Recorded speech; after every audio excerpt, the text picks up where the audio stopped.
Hello again, and greetings from The Way, the Church of Christ in Payson, Arizona. I want to thank you once again for taking the time to join me for today's virtual sermon.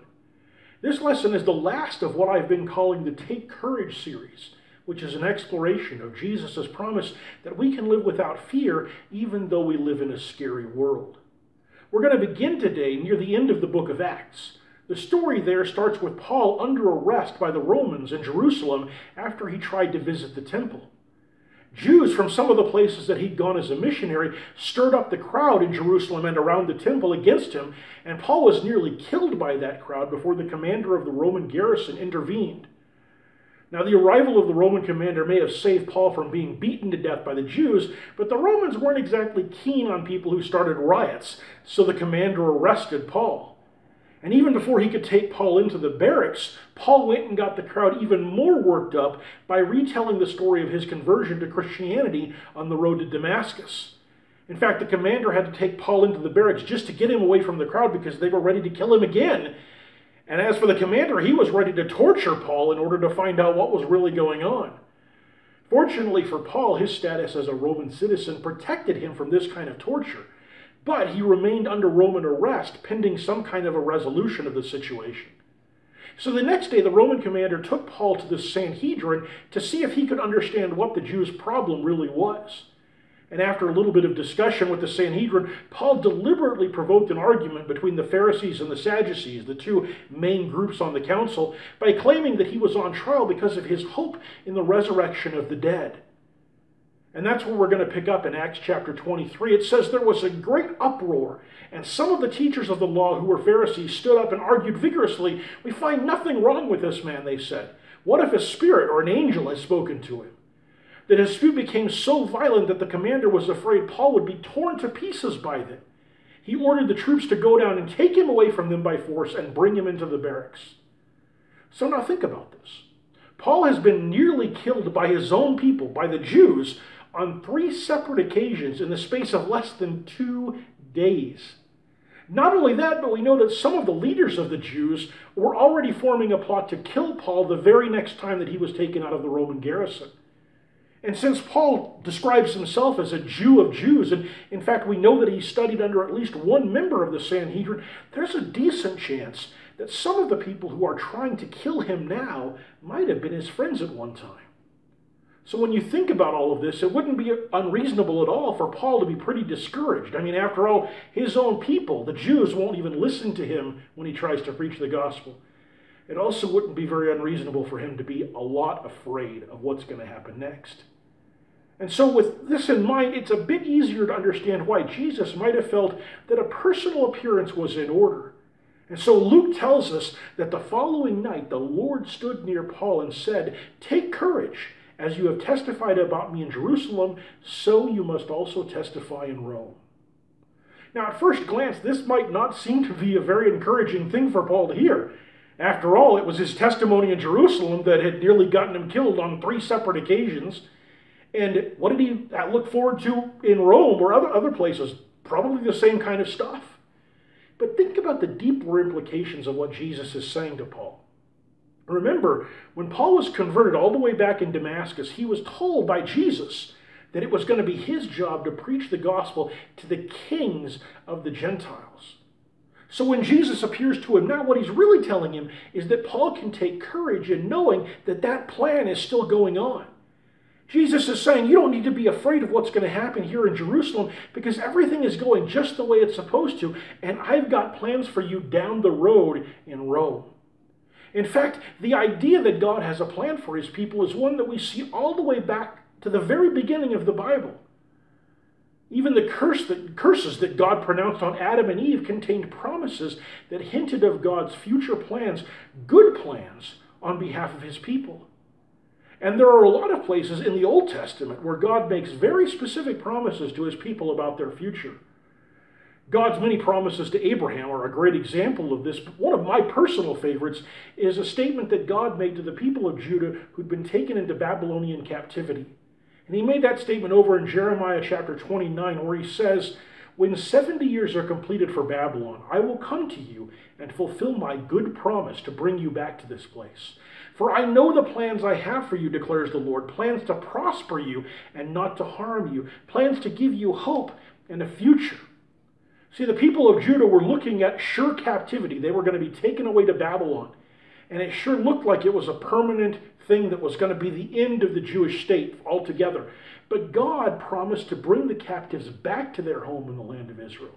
And more than that, he told them that he had plans to bless them and to give them a good future.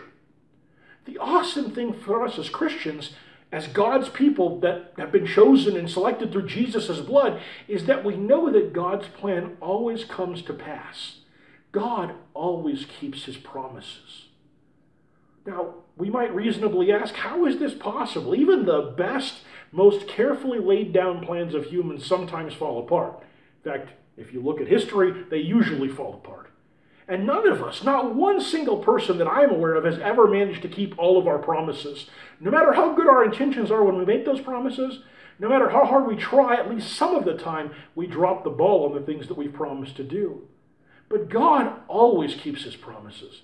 His plans always work out the way he intends them to. To understand why this is, we first need to understand an aspect of God's nature that he revealed all the way back when he was speaking to Moses at the burning bush. Now, of course, the main reason God met Moses in the burning bush was to send Moses to Egypt to free the Israelites from Pharaoh's bondage. But Moses didn't want to go, and so he came up with one excuse after another why it wouldn't work. And eventually, Moses tried this one, and we see it over in Exodus chapter 3. Moses said to God, "Suppose I go to the Israelites and say to them, 'The God of your fathers has sent me to you.' And they ask me, 'What is his name?' Then what shall I tell them?" Now, maybe Moses thought he could stump God with this question. After all, God had simply told Abraham that he was God Almighty, which is really more of a title than a name. So maybe Moses is thinking that God doesn't really have a name. Or at the very least, maybe he's thinking that since the Israelites don't know God's name, Moses won't be able to give them an answer to a question like that. And if he can't answer the question, then he can't claim the authority to lead them. And ta-da! His problem is solved. There's no reason for Moses to go to Egypt. God, of course, is not about to be out-argued by a shepherd. Instead, he responds with a statement that is one of the most important revelations about his nature that we find in the entire Bible. God said to Moses, "I am who I am. This is what you are to say to the Israelites. I am has sent me to you." We sometimes have trouble with this statement because it doesn't really come across correctly in English translations and in English grammar. For one thing, in English, the phrase "I am" would be considered an incomplete sentence. A complete sentence requires at least one more word, usually an adjective. For example, I might say, "I am hungry," or "I am tired." But God's not saying anything like that. Rather, he's conveying an idea that's a lot bigger. And it gets at the reason why the "I ams" in that passage are capitalized. They're not just conveying a current state of being, how God is feeling right now, or something like that, the way that "I am" does when we use it in English about ourselves. Rather, when God says "I am," he's using a Hebrew verb tense that actually means I always have been, I am right now, and I always will be. Probably the best way that we can understand this is to look over in Revelation chapter 4, where John describes the praise being given to God by the heavenly beings in heaven. And those heavenly beings say, "Holy, holy, holy is the Lord God Almighty, who was and is to come." And when God says, "I am," in that particular Hebrew phrasing, that's what he's saying. I was, I am to come. And for good measure, going back to Moses, God goes on from this insight about his nature to answer the original question Moses asked him, "What should I tell the Israelites when they ask for your name?" And God says this, "Say to the Israelites, the Lord, the God of your fathers, the God of Abraham, the God of Isaac, the God of Jacob, has sent me to you. This is my name forever, the name by which I am to be remembered from generation to generation." Here again, our English translation can make this a little confusing because at first, it doesn't even look like God has given Moses a name at all. It's not like he said, "My name is Carl," or "My name is Phil," or anything like that. He just tells him, "I am the Lord." And that might seem a lot like if you were to ask somebody who's wearing a crown what his name is, and the guy says, "I am the king." Well, I know you're the king, but what's your name? But actually, we need to understand that God is saying something very different to Moses. There's a reason why the word Lord, when God says, I am the Lord, why that word is rendered in all capitalized letters in almost every English translation. And it's because the word there doesn't actually mean Lord, like the way we use it when we say the Lord of the manor or lords and ladies. Rather, in all caps, Lord is a very different word. It's actually a totally unique combination of Hebrew letters.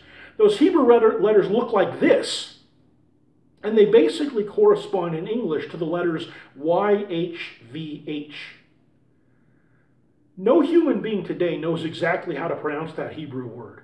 A decent guess might be something along the lines of Yod Ha Ve Ha, but that is nothing more than a guess. But the English language translations that do try to write this word out in the place of all caps Lord, they usually do it one of two ways. Those that want to remain more faithful to the Hebrew will usually write it as Yahweh. Others that follow the Latin tradition more closely will write it as Jehovah. This is the source of the phrase Jehovah God that we sometimes use. That Jehovah is hearkening back to God giving his name YHVH to Moses there at the burning bush. But the key isn't the exact pronunciation or spelling, it's what it means. This is God's actual name. It's not just a title. And what's really cool is that contained within God's name is the sound of the Hebrew word for I am. So even built into his name itself, he's reminding us, I am. So when God says to Moses, I am who I am, and my name is Yahweh, God is explaining that his nature is totally different from Moses' nature, from any human nature. And also that his nature is totally different from anyone else who calls themselves God or any other God that's worshipped falsely by humanity. Because God is saying, I am the real God, the true God, the God who always has been, who is now God, and who always will be God. What he's saying is, I am the one who is. God himself expresses this idea over in Isaiah 48, where he contrasts his true statements about the liberation of Judah that he'd given to Isaiah to prophesy about. He contrasts those with the false prophecies that were being given by false prophets who worshiped dead idols. And God, who's talking about the liberation of Judah from Babylonian captivity, says a number of different things, and I've just pulled out some excerpts here. But God says, which of the idols has foretold these things? And it's obvious he's contrasting his true statements with the idols who haven't said anything true. Then God says, even I have spoken. He's saying you can rely on what's being said here because it's coming from me, from the Lord. And finally, and I love this phrase, he says, from the first announcement, I have not spoken in secret. At the time it happens, I am there. I want us to notice that final phrase, at the time it happens, I am there. That is a truly awesome statement. God isn't just saying that he's immortal, that he's always been around and he's always going to be around. No, what he's telling us is something much more profound about his nature. What he's saying is that I am exactly the same both at the moment that I make the prophecy and at the moment the prophecy is fulfilled. He's saying it's me in both of those times and I'm not changed one bit. God isn't looking into the future when he makes predictions or talks about the future. He knows, he absolutely knows the future because he's already there. God is eternal. This is the same idea that God conveys through Malachi when he says, I, the Lord, do not change. He's not saying he's inflexible like some old guy who won't try any other brand of deodorant besides the one he's always used. Rather, God is saying that he is eternal, that at any moment in time or space, or for that matter outside of time or space, he is the same God with the same power and the same awareness of every event that has ever happened or ever will happen. Just try to wrap your head around that concept. Go ahead, I'll wait. Okay, I'm just kidding. So this is a pretty amazing idea, right? But here's where it gets even cooler because Jesus tells us that his nature is just like God's nature in this respect. John tells us that some of the Jews were really upset by Jesus' claim that those who follow his teachings would not taste death. And they accused him actually of being a demon-possessed Samaritan, which is about as insulting a thing as you can say to someone during that time period. They accused him of this, and they asked him if he thought he was greater than their father Abraham. And Jesus replied that his authority came from his father, who was God. And not only that, but that Abraham had rejoiced at the thought of seeing Jesus' day. Now this really set the Jews off because they identified Abraham as the most important person and their father, the father of their entire race. And so over in John chapter 8, they say to him, "You are not yet 50 years old, and you claim to have seen Abraham?" "I tell you the truth," Jesus answered, "before Abraham was born, I am." Now when Jesus says, "Before Abraham was born, I am," he is using the exact same grammatical construction as God did when he told Moses, "I am who I am." In other words, Jesus is saying that his nature is exactly like God's. Jesus has always existed, he is now, and he always will exist. He's claiming godhood, and it's no wonder that the Jews tried to stone him right then and there. Paul confirms this truth about Jesus' nature, that he is indeed God, in Colossians chapter 1. I think we've looked at this in one of our previous sermons. He is the image of the invisible God, the firstborn over all creation. For by him all things were created, things in heaven and on earth, visible and invisible, whether thrones or powers or rulers or authorities. All things were created by him and for him. He is before all things, and in him all things hold together. And again, this doesn't just mean that Jesus is immortal, that he's always been around, that he's always going to be around. No, this incorporates the same ideas that we just saw when we were looking at God's nature. With the arguable exception of the time that he spent here on earth, Jesus is immutable across all of time and space and beyond time and space. Just like God the Father, Jesus can legitimately say about himself, "I am the one who is." Jesus is eternal.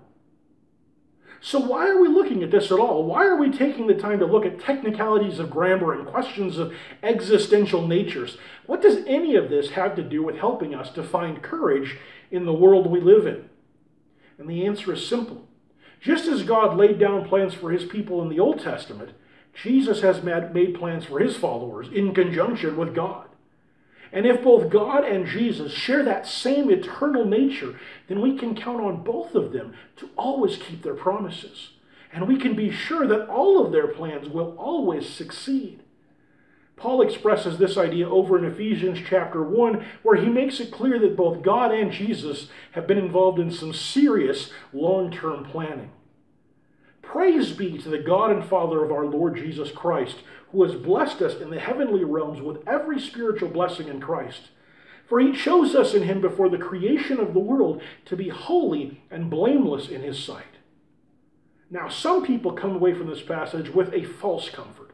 They think that when Paul says he chose us in him before the foundation of the world, that this means somehow that God has already determined the outcome of our lives. Who's going to heaven? Who's going to hell? Who's going to make the right choices? Who's going to make the wrong choices? And for people who think that, it's sort of a comfort to believe that God has made all of the important decisions for us. After all, if we don't have any choices to make, then how can we be held responsible for what we do? And how much time do we really have to spend making choices if there's no wrong choice because God's already made them? But as I said, this is a false comfort, and it's based on a flawed understanding of what Paul is teaching here and what the Bible teaches on a larger scale. Yeah, the Bible does clearly teach that God knows every detail of the past, present, and future because he exists and is the same God in all times and places. But we don't want to confuse God's knowledge of the choices that we make and decide that that means that God has determined the choices that we make. The fact that God knows our choices does not take away our ability to make those choices or remove our responsibility for the choices that we make. And we see this idea over and over again in the Bible. One of my favorite passages is when Joshua talks about, choose this day who you will serve. That's choice. There's no getting around that. And indeed, the very concept of moral responsibility for sin only makes sense if we have the ability to make real choices. But one of the easiest places to see this, if you're paying attention anyway, is in Matthew chapter 16. Don't blink or you'll miss it. Jesus said to his disciples, if anyone would come after me, he must deny himself and take up his cross and follow me. For whoever wants to save his life will lose it, but whoever loses his life for me will find it.